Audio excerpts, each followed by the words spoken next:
जब मैं आज हनुमान जी की पवित्र भूमि को प्रणाम करने के लिए आया हूं, उसी समय कांग्रेस पार्टी ने अपने मैनिफेस्टो में बजरंग बली को ताने में बंद करने का निर्णय किया है।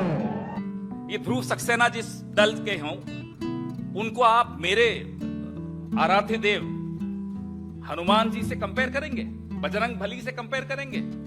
ये रक्षा करते हैं हमारी। मोदी जी आपसे भी यही रक्षा करते हैं हमारी। इनसे आप तुलना कर रहे हैं बजरंग दल की, जिनके विषय में आपके अपने नेता ज्योतिरादित्य सिंधिया ने क्या कहा था, याद है 2017 में?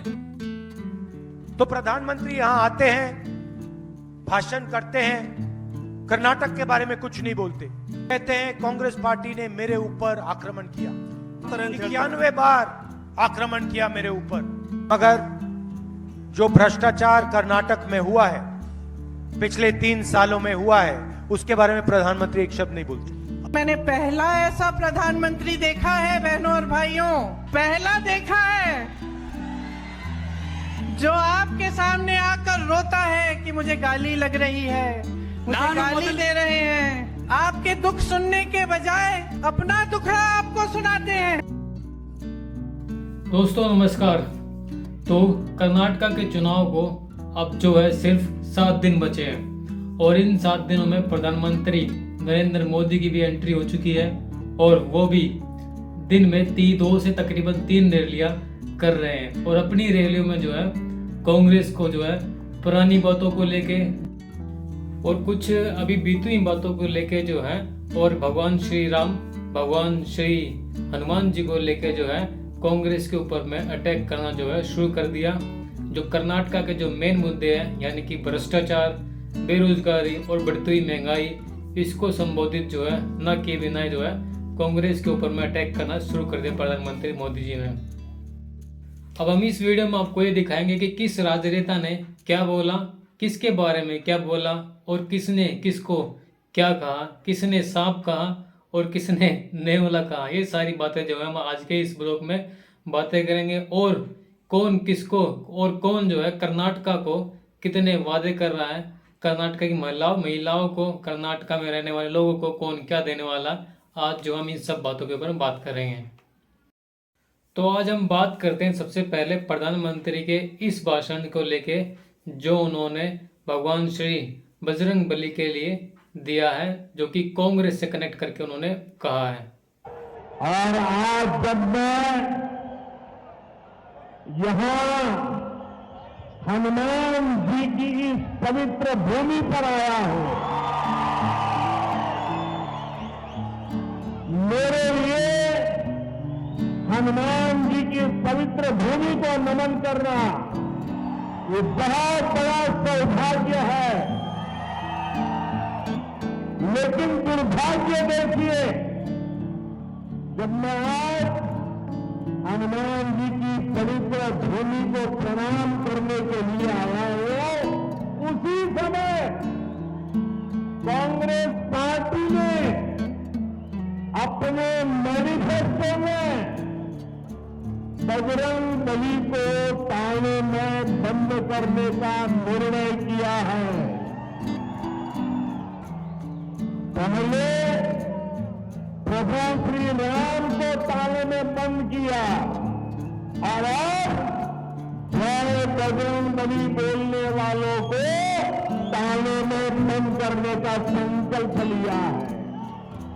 यह देश का दुर्भाग्य है कि कांग्रेस पार्टी को प्रभु श्री राम से भी तकलीफ होती थी और जय बजरंग बली बोलने वालों से भी तकलीफ हो रही है।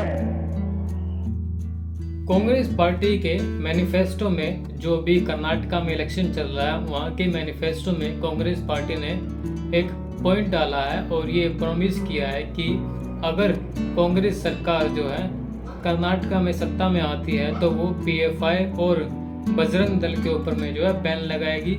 क्योंकि वो जो है हेट्रेट्स जो है फैलाते हैं, इस करके जो है ये एक पॉइंट डाला है कांग्रेस पार्टी ने अपने मैनिफेस्टो में। लेकिन प्रधानमंत्री नरेंद्र मोदी जी ने क्या किया कि इसी मैनिफेस्टो के इस पॉइंट को लेके जो है कांग्रेस के ऊपर में अटैक करते हुए ये कहा कि अब कांग्रेस पार्टी जो है पहले श्री राम जी को ताले में बंद किया, अब जो है भगवान श्री हनुमान जी को जो है ताले में बंद करना चाहते हैं। इसी पॉइंट को लेके जो है ये तंज कसा गया था। लेकिन इसके ऊपर में जो है पवन खेरा जो नेशनल प्रवक्ता हैं कांग्रेस पार्टी के, वो जो है ये सारी बातें बोलते हैं। शर्म आनी चाहिए। अगर प्रधानमंत्री ने ऐसा कहा है तो पूरी तरह से मैं बोल सकता हूं, दावे के साथ कह सकता हूं कि शर्म आनी चाहिए प्रधानमंत्री। ये ध्रुव सक्सेना जिस दल के हों, उनको आप मेरे आराध्य देव हनुमान जी से कंपेयर करेंगे, बजरंग बली से कंपेयर करेंगे? ये रक्षा करते हैं हमारी। मोदी जी आपसे भी यही रक्षा करते हैं हमारी।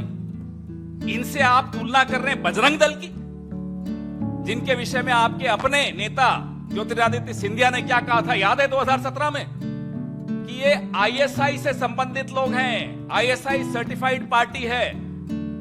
फोन उठाइए प्रधानमंत्री जी और पूछिए जरा ज्योतिरादित्य सिंधिया से क्या विचार है उनके बजरंग दल के विषय में। बजरंग दल की तुलना बजरंगी से करेंगे और हम बर्दाश्त कर लेंगे? ये अपमान नहीं सहेंगे हम। अब दूसरी बात यह है कि जैसे ही प्रधानमंत्री जो है अपनी रैलियां स्टार्ट करते हैं और रैलियों में जो भाषण देना स्टार्ट करते हैं, तो एक बात के ऊपर में जो है वो जो है अपने आप को या फिर जो है दूसरी पार्टी को घेरते हैं। किस बात को लेके? जो कांग्रेस पार्टी प्रेसिडेंट खारगे जी ने प्रधानमंत्री नरेंद्र मोदी जी को लेके ये बात बोली थी कि प्रधानमंत्री नरेंद्र मोदी जी जो हैं वो सब सांप की तरह जहरीले हैं। तो इसी बात को लेके प्रधानमंत्री जो है ये अपनी बात जो रखते हैं। के हमले किए गए, आपको मालूम है पिछले चुनाव में चौकीदार चोर चलाया, फिर आगे बढ़ गए मोदी चोर चलाया, फिर पूरा ओबीसी समाज चोर है चलाया, और अभी तो चुनाव की शुरुआत हुई कर्नाटका में, और मेरे लिंगायत भाइयों बहनों को भी चोर कहने की हिम्मत है। कांग्रेस के लोग कान खोल करके सुन ले, आपने जब जब जिसको गाली दी है उन्होंने आपको ऐसी सजा दी है, ऐसी सजा दी है, आप दोबारा खड़े नहीं हो पाए। इस बार कर्नाटका में भी ये गाली का जवाब, इनके सम्मान पर जो चोट पहुंची है उसका जवाब वोट से दिया जाएगा, वोट से दिया जाएगा। भाइयों बहनों, जब ये लोग मुझे गाली देते हैं, अब इतनी गालियां हो गई 91, और उनके टॉप मोस्ट नेता देते रहे कोई। अब जैसा कि हम सबको पता है कि कर्नाटका चुनाव में जो है प्रियंका गांधी भी वहां पे जो है रैलियां कर रही हैं, रोड शोज कर रही हैं। तो इसी भाषण को लेके जो प्रधानमंत्री बोल रहे थे कि इन सभी गालियों का जवाब वोट से दिया जाएगा, इसी बात को लेके जो प्रियंका गांधी जी हैं वो जो है प्रियंका गांधी जो अपनी प्रतिक्रिया जो है इस प्रकार से देती हैं। मैंने पहला ऐसा प्रधानमंत्री देखा है बहनों और भाइयों, पहला देखा है जो आपके सामने आकर रोता है कि मुझे गाली लग रही है, मुझे गाली दे रहे हैं। आपके दुख सुनने के बजाय अपना दुखड़ा आपको सुनाते हैं, और किसी ने उनके ऑफिस में बैठकर एक लिस्ट बनाई है। अरे आपके दुखों की लिस्ट नहीं है वो आपकी समस्याओं की लिस्ट नहीं है, वो ये लिस्ट नहीं है कि किसानों की क्या समस्या है, हमें क्या करना है। वो ये लिस्ट है कि मोदी जी को कितनी बार किसने गाली दी है। कम से कम एक पन्ने पे फिट तो आ रही है। अगर मेरे परिवार को जो गालियां दी हैं इन लोगों ने, हम लिस्ट बनाना शुरू करें तो हम किताब पे किताब छपवा लेंगे। हिम्मत करो मोदी जी, मेरे भाई से सीखो। मेरा भाई कहता है गाली क्या, मैं गोली खाऊंगा इस देश के लिए। मेरा भाई कहता है सच्चाई के लिए मैं खड़ा रहूंगा। तुम गाली दो, गोली दो, छुरा मारो, कुछ भी कर लो, घबराओ मत मोदी जी, घबराओ मत। ये सार्वजनिक जीवन है, मोदी इसलिए ये सब सहना पड़ता है, हिम्मत रखनी पड़ती है, आगे बढ़ना पड़ता है। अब जो 91 बार जो गालियां सुनी है प्रधानमंत्री जी ने, इसी को पॉइंट आउट करते हुए राहुल गांधी क्यों पीछे रहने वाले थे, तो राहुल गांधी भी जो है इसी बात को लेके जो है अपनी ये सारी बातें जो है रखते हैं। तो प्रधानमंत्री यहाँ आते हैं, भाषण करते हैं, कर्नाटक के बारे में कुछ नहीं बोलते। ಪ್ರಧಾನಮಂತ್ರಿಗಳು ಬರ್ತಾರೆ, ದೊಡ್ಡ ದೊಡ್ಡ ಭಾಷಣ ಮಾಡ್ತಾರೆ, ಆದ್ರೆ ಕರ್ನಾಟಕದ ಬಗ್ಗೆ ಏನು ಮಾತಾಡೋದಿಲ್ಲ। कहते हैं कांग्रेस पार्टी ने मेरे ऊपर आक्रमण किया। ಹೇಳ್ತಾರೆ ಕಾಂಗ್ರೆಸ್ ಪಾರ್ಟಿ ಅವರು ನನ್ನ ಮೇಲೆ ಅವಾಗ ಅವಾಗ ದಾಳಿ ಮಾಡ್ತಾರೆ, ಆಕ್ರಮಣ ಮಾಡ್ತಾರೆ ಅಂತ ಹೇಳ್ತಾರೆ। 91 बार आक्रमण किया मेरे ऊपर। ಪ್ರಧಾನಮಂತ್ರಿಗಳು ಹೇಳಿದ್ರು ನಾವು ಆಕ್ರಮಣ ಮಾಡ್ತಾ ಇದೀವಿ ಅಂತ ಹೇಳ್ತಾ ಇದ್ದಾರೆ। मगर जो भ्रष्टाचार कर्नाटक में हुआ है, पिछले 3 सालों में हुआ है, उसके बारे में प्रधानमंत्री एक शब्द नहीं बोलते।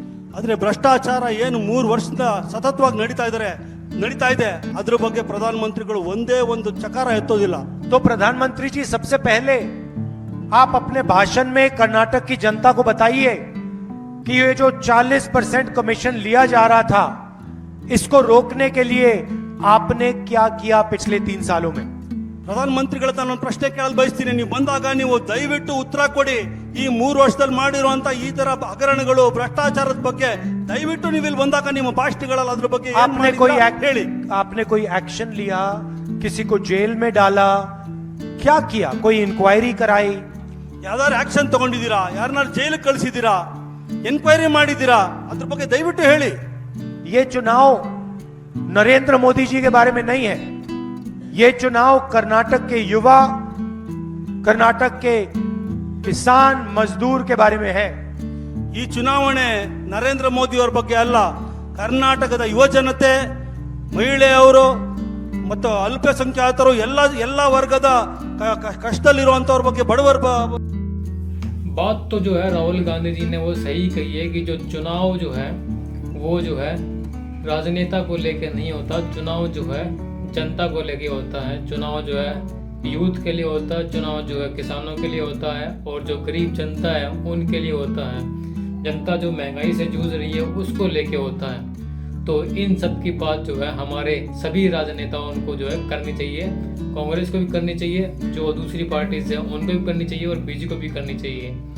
तो इस बुलेटिन में जो है इतना ही, इस व्लॉग में इतना ही। आने वाले व्लॉग में हम देखेंगे कि कर्नाटका में कांग्रेस पार्टी क्या प्रॉमिस कर रही है और बीजेपी पार्टी जो है क्या प्रॉमिस कर रही है कर्नाटका में। और आपको छोड़े चले जाते हैं हम इस पिक्चर के साथ में, जो कि कांग्रेस ने इशू किया था, पे सीएम और cry CM. Thank you so much, bye bye.